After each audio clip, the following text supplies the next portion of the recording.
겨울 새벽 산의 공기는 숨이 멎을 만큼 차갑다. 도연의 차가 굽은 길을 올라오더니 멈췄다. 조수석 문이 열리고 흰 머리의 여인이 내렸다. 박순애는 허리를 굽혀 낡은 보따리를 끌어안는다. 눈길에 닿는 바퀴 자국이 길게 늘어졌다. 여기까지만 태워드릴게요. 요양원 차량이 이 근처로 온다 했어요. 그래, 그래. 멀리 왔네. 그녀의 목소리는 힘이 없지만 미소는 애써 부드럽다. 도연은 고개를 끄덕이고 차문을 닫는다. 엔진 소리가 산에 울리고 차는 천천히 사라진다. 박순애는 발끝으로 눈을 툭툭 차본다. 눈 속에서 김이 피어오른다. 요양원 위치 산 방면리라고 적힌 종이를 손바닥에 쥐었지만 그 어디에도 표지판이 없다. 길은 끝나고 숨만 이어진다. 바람이 불어 머리카락이 흩날린다. 순애는 작은 바위 위에 보따리를 내려놓고 앉는다. 스웨터와 약 봉투 그리고 오래된 전화기 하나. 배터리 불빛이 희미하게 깜빡인다. 그녀는 버튼을 눌러본다. 신호 없음. 서비스 불가 지역이라는 문구가 눈에 박힌다. 한참을 바라보다가 천천히 전화를 무릎 위에 내려놓는다. 손끝이 떨리고 숨결이 하얗게 피어오른다.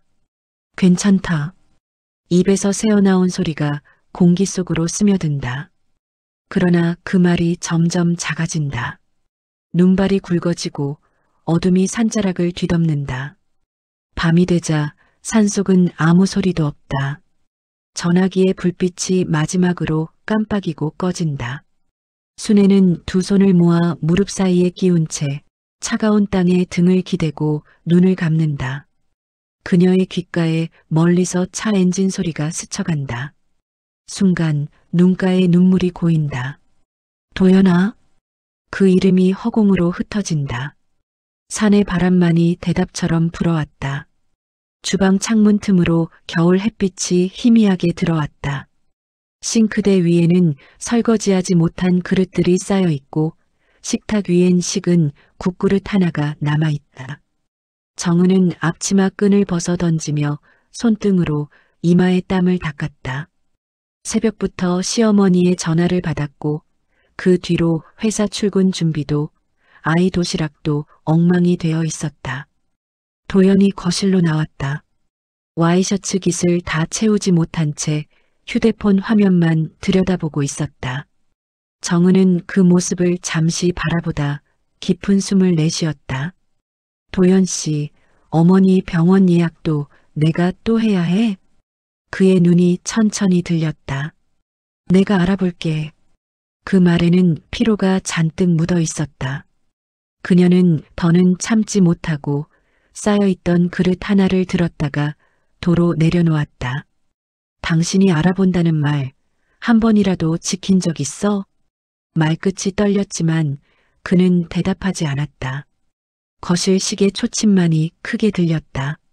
며칠 전에도 어머니는 집으로 전화를 걸어왔다. 정은아, 지난번에 반찬 좀 많이 했던데 그거 남은 거 있니? 그때 정은은 냉장고 문을 열며 대답했었다. 이제 다 먹었어요, 어머니. 다음에 또 해드릴게요. 전화를 끊고 나서 그녀는 손끝이 차가워지는 걸 느꼈다. 그 말이 무심했음을 알았기 때문이다. 오늘은 더 이상 버틸 수 없었다. 도연 씨, 우리 이제 그만하자. 솔직히 말해요. 어머니 모시는 거 당신도 힘들잖아. 그는 아무 말이 없었다. 잠시 후 단 한마디만 흘렸다. 요양원에 모시자. 정은은 얼어붙은 듯 그를 바라봤다. 요양원. 그 단어가 입안에서 돌처럼 굴러 떨어졌다. 그게 진심이야? 나도 지쳐. 솔직히 어머니도 외로우실 거고 그게 서로 위해서잖아. 정은은 웃음을 터뜨렸지만 그 웃음은 공허했다. 서로 위해서? 당신이 그렇게 말하니까 더 비참하네. 그녀는 부엌 수건으로 손을 닦으며 문 쪽으로 걸어갔다. 도연은 한참을 멍하니 서 있었다. 그날 밤 두 사람은 한마디도 하지 않았다. 거실 불만 켜진 채 시계 초침이 새벽 2시를 넘어갔다. 도연은 노트북을 닫고 조용히 서랍에서 무언가를 꺼냈다. 한 장의 메모, 어머니의 주소가 적힌 종이였다. 요양원 찾아봤어. 산자락 쪽이 공기도 좋고 조용하대. 그의 목소리는 낮았고 피곤했다. 정은은 대답하지 않았다. 대신 눈길이 커튼 틈으로 떨어지는 눈송이에 닿았다. 하얀 조각들이 천천히 내려앉고 있었다. 그녀는 그 모습을 오래 바라봤다. 마음 한구석이 이상하게 저려왔다. 하지만 이미 말은 돌이킬 수 없었다. 그날 이후로 집안 공기는 얼음장처럼 차가워졌다.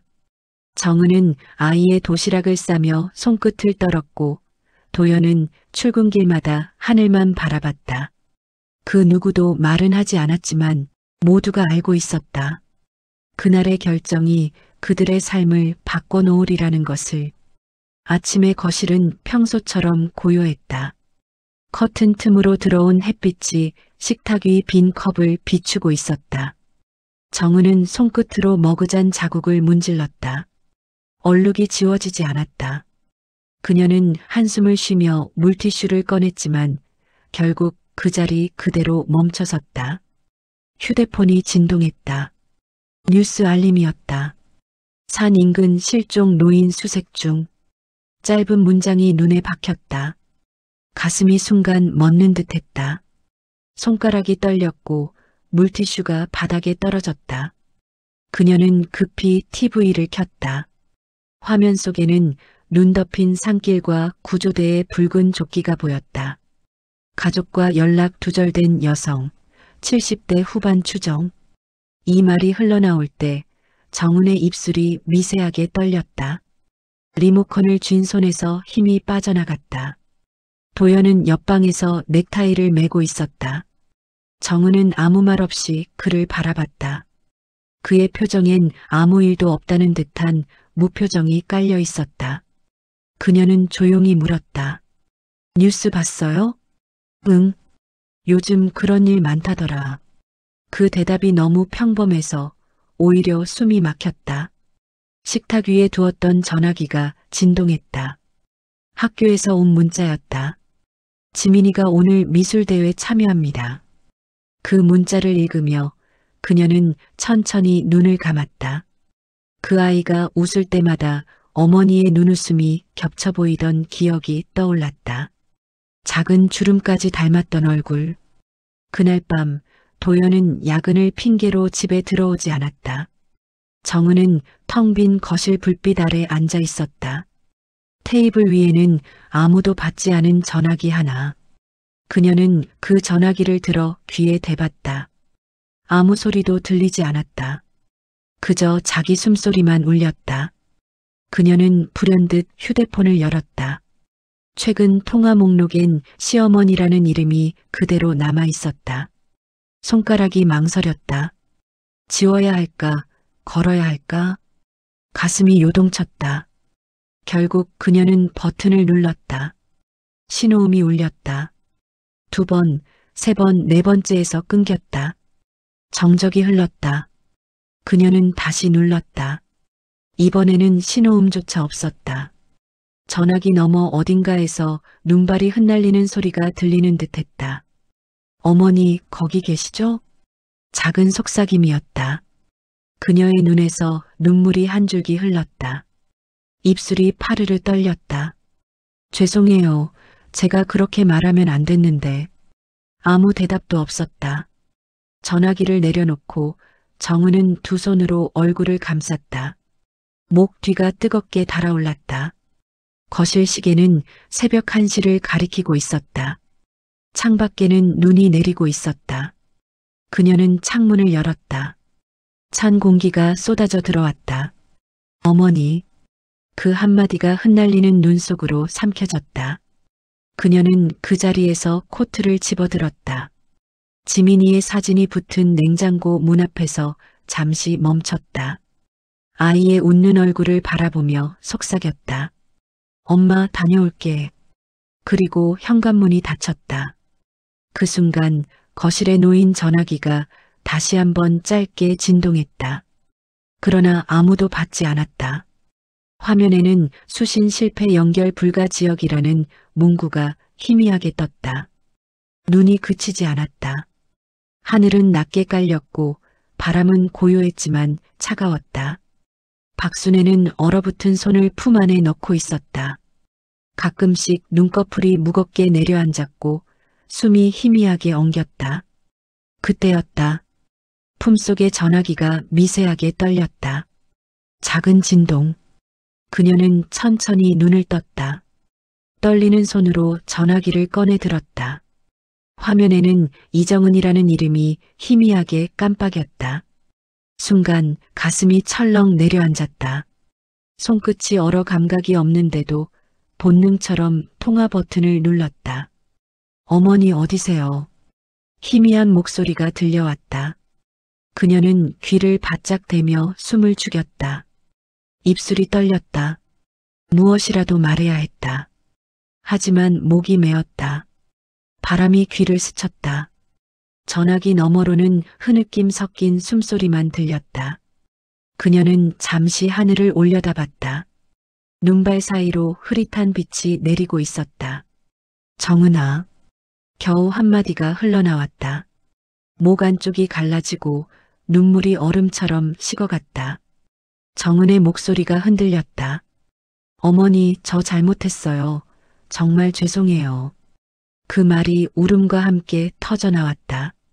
순애는 그 소리를 들으며 눈을 감았다.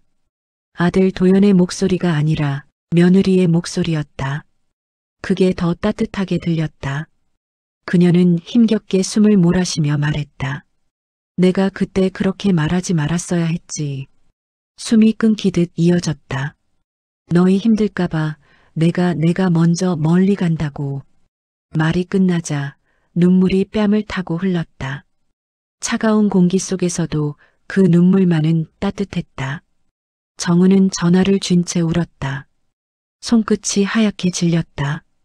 어머니, 기다려요. 금방 갈게요. 제발 기다려요. 순애는 그 말을 들으며 오랜 세월 동안 가슴속에 묻어둔 무거운 돌덩이가 녹아내리는 느낌을 받았다. 눈발이 다시 강해졌다. 전화기의 불빛이 약해지며 깜빡였다. 그녀는 마지막 힘을 다해 속삭였다. 정은아, 나 괜찮다. 네가 전화해줘서 고맙다. 그 말이 끝나자 전화기 불빛이 꺼졌다. 산속에는 다시 고요가 내려앉았다. 눈발 사이로 순애의 어깨 위에 하얀 눈이 쌓였다. 그녀의 입가에는 아주 희미한 미소가 걸려 있었다. 한편 정은은 도시의 도로 위를 달리고 있었다. 앞이 보이지 않을 정도로 눈이 쏟아졌지만 손끝으로 운전대를 꼭 쥔 채 울음을 삼켰다. 전화기에서는 여전히 연결음이 이어지고 있었다. 그러나 더는 아무 대답도 들리지 않았다. 제발 어머니, 조금만 더 기다려요. 그녀의 목소리가 흐려졌다. 차창 밖에는 눈이, 마음속에는 죄책감이 쌓여갔다.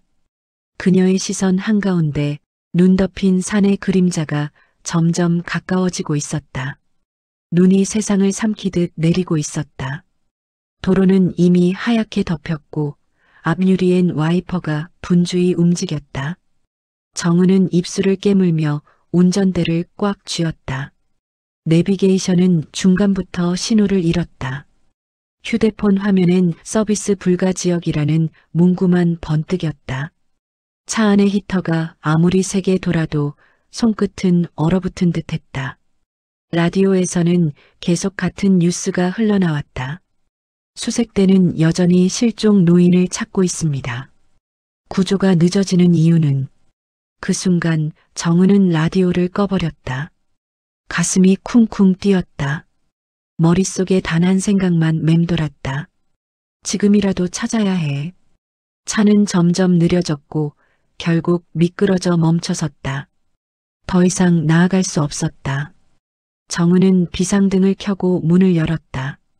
찬 공기가 폭포처럼 쏟아져 들어왔다.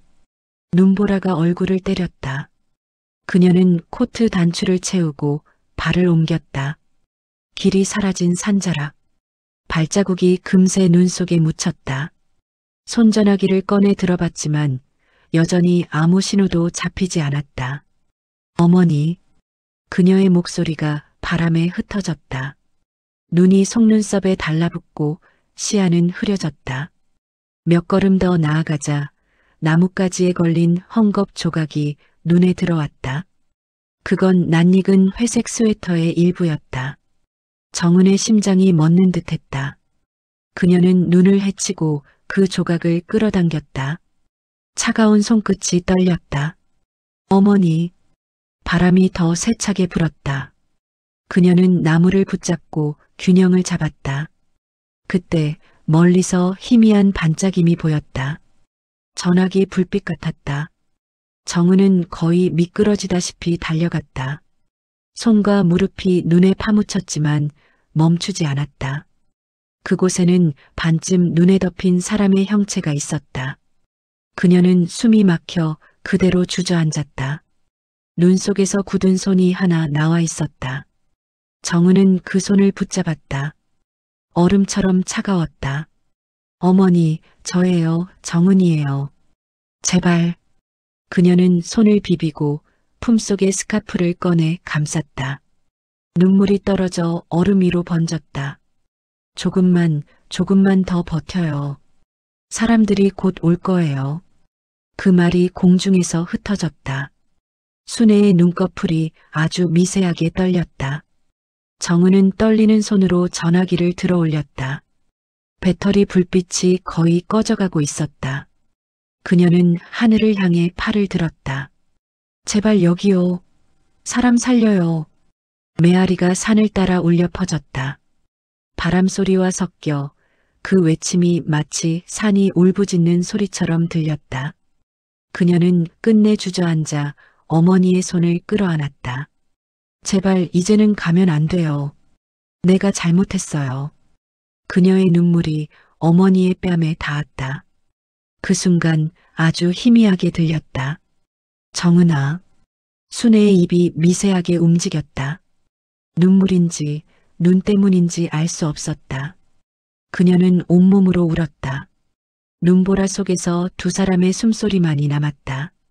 멀리서 사이렌 소리가 들려오기 시작했다. 정은은 고개를 들었다. 눈빛 속에 절망과 안도 그리고 죄책감이 한꺼번에 섞여 있었다. 조금만 더요, 어머니. 그녀의 손이 순애의 손 위에 포개졌다. 산 전체가 고요해졌고 하늘에서 마지막 눈송이가 천천히 내려왔다. 눈보라가 조금 잦아들었다. 산자락 아래쪽에서 희미한 불빛이 번쩍였다. 멀리서 구조대의 소리가 점점 커졌다. 정은은 어머니의 손을 꼭 붙잡은 채 눈 속에 무릎을 꿇고 있었다. 입김이 하얗게 퍼지고 눈물과 눈이 뒤섞여 얼굴을 적셨다. 순애의 얼굴은 창백했지만 입가에는 아주 희미한 온기가 남아 있었다. 그녀는 힘겹게 눈을 떴다. 정은아. 정은은 고개를 숙였다. 어머니, 이제 괜찮아요. 곧 사람들이 와요. 목소리는 울음에 젖어 떨렸다. 순애는 고개를 살짝 저었다. 미안하다 나 때문에 네가 고생 많았지.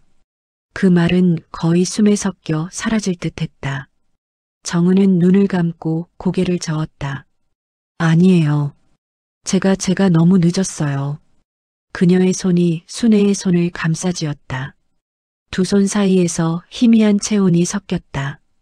순애는 눈을 감았다가 천천히 떴다. 나는 내가 밉지 않았다. 그냥 내가 내 아들 옆에 있다는 게 고마웠다. 정은은 울음이 목에 걸려 말을 잇지 못했다. 그런데 나는 그걸 미움으로 착각했어요. 그녀의 이마가 순애의 손등에 닿았다. 눈물이 그 손을 타고 흘러내렸다. 순애의 손가락이 아주 미세하게 움직였다. 그녀는 정은의 머리칼을 쓸어내리듯 손끝을 올렸다. 이제 됐다. 너는 좋은 며느리야. 내가 조금만 더 참았으면. 그 말의 끝이 바람에 흩어졌다. 정은은 고개를 들고 어머니의 얼굴을 바라봤다. 눈썹 사이에 눈송이가 고여 있었다. 그녀는 떨리는 손으로 그것을 털어냈다. 어머니, 제발 눈 뜨세요. 저 여기 있어요. 순애는 마지막으로 작은 숨을 내쉬며 말했다. 이제야 내 목소리가 들리네. 그 말과 함께 어머니의 눈꺼풀이 천천히 내려앉았다. 정은은 그 손을 놓지 않았다. 눈보라가 잠시 멈췄다. 하늘에서는 햇살이 아주 희미하게 스며들기 시작했다. 그 빛이 두 사람 위로 내려앉았다. 멀리서 구조대의 외침이 들려왔다. 여기 있습니다. 사람 있어요. 누군가 달려오고 무전기 소리가 섞였다. 정은은 울음이 터져 나왔다.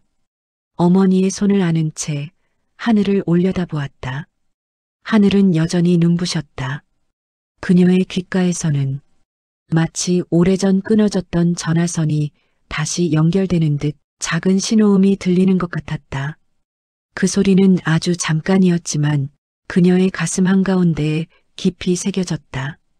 그것은 용서의 소리이자 두 세대의 여자가 서로를 이해하게 된 첫 목소리였다. 눈 위에서 구조대의 손전등 불빛이 반짝였다. 정은은 어머니의 손을 천천히 놓으며 속삭였다. 어머니, 이젠 정말 집에 가요. 봄이 왔다. 길가엔 매화가 피고 마을 사람들은 두꺼운 외투를 벗어놓기 시작했다. 따뜻한 바람이 창문 틈을 스치고 햇살이 거실 한쪽을 노랗게 물들였다. 박순애의 방에는 작은 화분이 놓여 있었다. 그 안엔 그녀가 돌보던 난초가 새순을 틔우고 있었다. 창문 곁 의자에는 정은이 앉아 있었다. 그녀는 천천히 창문을 열고 먼지 쌓인 커튼을 걷었다. 햇빛이 방 안을 가득 채웠다. 거실 벽에는 가족 사진이 새로 걸려 있었다. 도현, 정은, 그리고 어린 지민이 웃고 있었다. 그 사진 아래 순애의 작은 액자가 함께 놓여 있었다. 그녀의 미소는 예전보다 훨씬 부드러웠다. 지민이 학교에서 돌아왔다. 엄마, 할머니한테 전화 왔어. 정은은 놀라 고개를 들었다. 할머니한테? 응. 할아버지 휴대폰으로 목소리 저장된 거 있잖아. 그거 알림음으로 바꿔놨거든.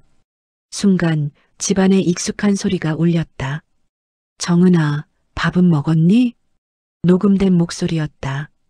그러나 그 음색은 너무나 살아있었다. 정은은 가슴이 뭉클해져 입술을 꼭 다물었다.